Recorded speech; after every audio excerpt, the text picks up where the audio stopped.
सम्पूर्णलाई नमस्ते भन्न चाहन्छु। अहिले सामाजिक सञ्जालहरूमा धेरै कुराहरू टिका टिप्पणी अहिले यो मिडिया ट्रायल भ्युजको लागि पनि मानिसहरू यो विभिन्न पत्रकारको नाममा एकदमै सानो कुराहरूलाई पनि उचालेर धेरै माथि अगाडि ठुलो इस्यु बनाएर एउटा देशको विकासलाई पनि बाधा पर्ने अडचन कामहरू विभिन्न मिडियाहरूले गरेको देख्दा एकदमै दुःखद लाग्छ हैन।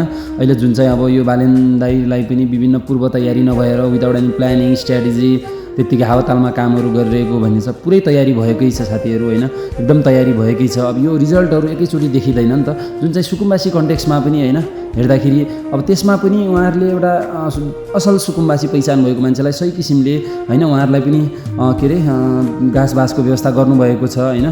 ठिक छ, केही कमजोरी कामहरू गर्दाखेरि विकासको कामहरू गर्दाखेरि त्यसमा केही त्रुटिहरू केही गल्तीहरू हुनसक्छ हैन, तर यो रिजल्ट एकैचोटि देखिँदैन नि त। अब यसकै कामहरू 2-3 वर्ष रिजल्ट आइसकेपछि तपाईँहरू पनि भन्नुहुनेछ वाह क्या काम गर्नुभएको थियो उहाँहरूले हैन। त्यसको रिजल्टहरू आइसकेपछि हामीले कुरा गर्ने हो हैन। त्यो हुनाले अनि अरू व्यवसायहरूलाई पनि अलपत्र पार्यो यताउता पार्यो भन्नेहरू विषयहरू छ। त्यो असल व्यवसायहरूलाई हैन कि जसले चाहिँ लुटतन्त्र